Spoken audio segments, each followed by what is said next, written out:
Ai, doutora, meus dentes, eles eram todos muito certinhos. Eu usei aparelho durante muito tempo, ficou tudo muito certinho. Mas aí, o que aconteceu? Meu siso começou a nascer e aí meus dentes começaram a entortar todos. E aí eu vim aqui porque eu preciso tirar o siso por causa disso, porque meus dentes estão entortando. E aí, gente, será que é verdade isso, que siso entorta dente? Será que é verdade que todo mundo tem siso? Será que é verdade que o siso só pode ser extraído quando ele tiver nascido, quando ele já estiver na boca? Então, se você tem dúvida a respeito disso, o nosso vídeo de hoje é justamente sobre mitos e verdades quando o assunto é siso. Continua assistindo para você entender.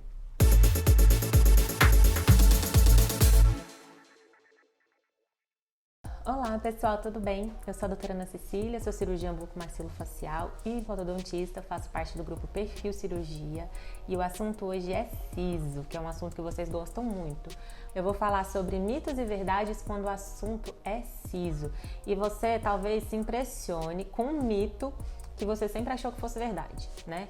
Então, continua assistindo o vídeo até o final. Primeira afirmação que a gente vai falar se é mito ou se é verdade. Eu tô com uma colinha aqui só para lembrar das afirmações. Primeira coisa, por que diabos que siso existe se a gente tem que tirar, né? Por que Deus colocou na gente uma coisa que não serve para nada, que só serve pra gente tirar? Então, a explicação tá na evolução da espécie. Então, antigamente, o ser humano, ele tinha mandíbula muito maior. Por quê? Porque era um ser caçador, né? Que vivia de comer uma comida dura, muito fibrosa, né? Então precisava ter uma mandíbula grande com muitos dentes, ok?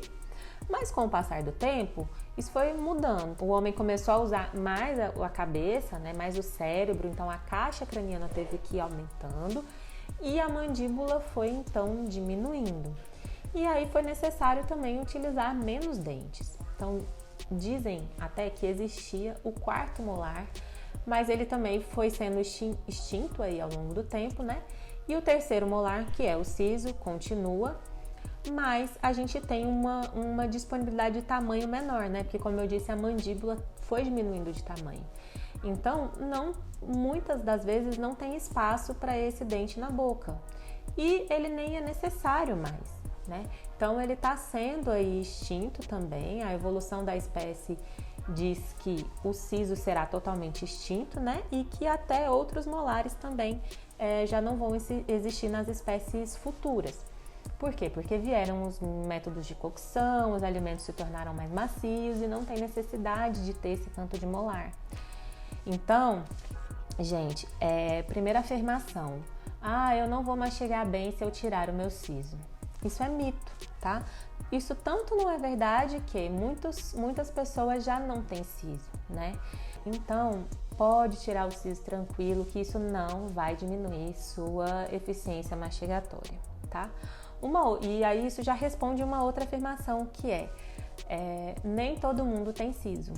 É verdade, tá? Essa é uma afirmação verdadeira, porque, como eu disse, pela evolução da espécie, muitas pessoas já não têm mais. Então, tem gente que não tem nenhum, tem gente que tem 3 e não tem um, tem gente que só tem 2, enfim. Então, isso é uma verdade, tá? Outra afirmação é que cada siso pode ter um formato diferente, e isso é verdade. Então, como é um dente anômalo, né, ele tem vários tipos e vários formatos. Então, por exemplo, os dentes de cima, nossos dentes de cima, normalmente tem 3 raízes. Mas os sisos de cima, muitas vezes, eles são muito esquisitos. São dentes que têm raízes a mais, que tem a coroa toda enrugadinha, toda diferente. Então, isso é uma verdade. Cada siso pode ter um formato diferente. Uma outra afirmação é que é preciso esperar o siso nascer para poder tirar. Então, tem muito paciente que fala: eu tenho siso, eu vi na radiografia que eu tenho siso, mas eu vou esperar o siso nascer para tirar, porque tem que esperar. Isso é mito, tá? Por quê? Porque a extração preventiva do siso é até melhor e mais indicada. Por quê? Porque vai te trazer menos problemas. Então, quanto menos formada a raiz tiver, mais chances da extração ser mais atraumática, ser uma extração mais fácil e te trazer menos problemas, Então, a extração, ela pode e deve até ser realizada antes do siso nascer, ok? Tem uma outra afirmação que diz que o siso pode dar cárie mesmo quando ele não nasceu. Então, tem paciente que chega falando assim, eu vim tirar o siso porque eu fiz uma radiografia e me falaram que tem uma cárie no siso. Mas, na verdade, o siso nem nasceu. Então, como que vai ter cárie? Gente, como? Para ter cárie, para ter a doença cárie, a gente precisa que tenha uma bactéria no dente, né? Como que a bactéria vai entrar no dente, sendo que a gengiva está totalmente fechada, o dente está debaixo do osso, a bactéria não é desse jeito não, gente. Então, o que acontece? O siso, ele pode ter cárie e pode ter outros processos infecciosos e inflamatórios quando ele começa a nascer. Então, romper uma pontinha da gengiva, aí já é porta de entrada de bactéria. A gengiva ali ao redor começa a formar uma bolsa que pode inflamar e aí causa vários problemas, causa uma inflamação que a gente chama de pericoronarite. Aí sim, mas antes de nascer, siso não dá cárie não, tá?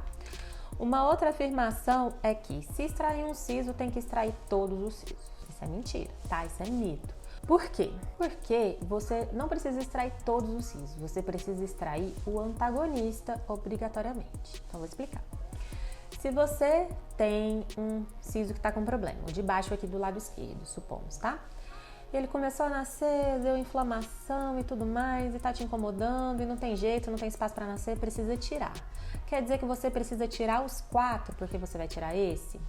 Não, não precisa. O que você precisa é tirar esse e tirar o antagonista dele, que é o dente de cima, tá? O antagonista é o dente da arcada oposta. Por quê? Porque um dente sempre procura outro para morder. Então, o de cima, que você tá lá, não tem problema nenhum, nasceu, não tá te causando nenhum problema, ele vai começar a descer progressivamente, porque ele procura outro para morder com ele, mas ele não vai achar. Por quê? Porque você extraiu o de baixo, né? Então, esse de cima precisa ser tirado, porque ele está sujeito a cárie, ele vai mudar de posição, ele vai machucar a sua bochecha, ele vai, às vezes, até morder na gengiva de baixo, fica incomodando. E outra coisa, ele vai saindo de dentro do osso e começa a ter sensibilidade, porque a raiz vai ficando exposta. Então, precisa, tá? Precisa tirar o antagonista. Agora, é mito que precisa tirar todos. O que a gente faz muitas vezes é aproveitar o mesmo momento cirúrgico. Tá com problema nesse de baixo aqui, certo? Vai ter que tirar o de cima também, certo? Certo. Agora, os do outro lado não estão com problema nenhum. Mas eu tô vendo na radiografia que daqui a alguns meses ele vai dar o mesmo problema. Ele já tá pertinho de nascer e não tem espaço suficiente para ele terminar de nascer. Aí o que a gente faz? Já que vai tirar os do lado esquerdo, tira logo os do direito também e evita esse problema futuro aí, ok? Mas se os 2 dentes do lado direito estão na boca, estão mordendo, não tem problema nenhum associado a eles, não tem necessidade de tirar, tá? Siso é dente também, né? Então, se ele tá lá na boca, tá em função, não tem necessidade de tirar, ok? Uma outra afirmação é que o pós-operatório é sempre horrível. Gente, isso é mito. Por quê? Porque se fosse verdade, seria verdade para todos os casos, né? Mas não é verdade para todos os casos. Então, tem pacientes que têm pós-operatórios ótimos, tem outros que têm um pós-operatório mais difícil.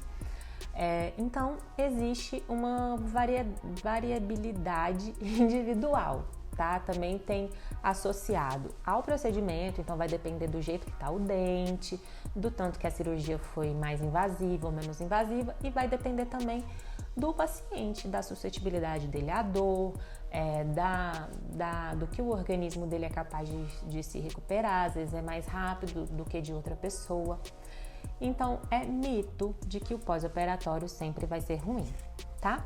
E agora, o mito dos mitos, que vai colocar muita gente com a cara no chão, entendeu? É de que o siso entorta os dentes.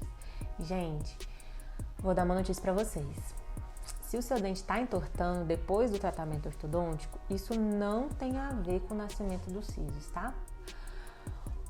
O que acontece? O siso, se ele conseguir nascer totalmente na boca, ele vai, quer dizer que existe espaço para ele, tá? Então ele não vai sair entortando todos os dentes. E se não tem espaço para ele não vai conseguir nascer. O máximo que vai acontecer é isso. Então vai dar aquela inflamação, ele vai tentar nascer, não vai conseguir. Agora, o siso, ele não tem força. Do jeito que as pessoas falam, parece que o siso vem assim com a mão dele, vai lá e empurra o dente que está do lado dele, vai empurrando, fazendo força no dente do lado.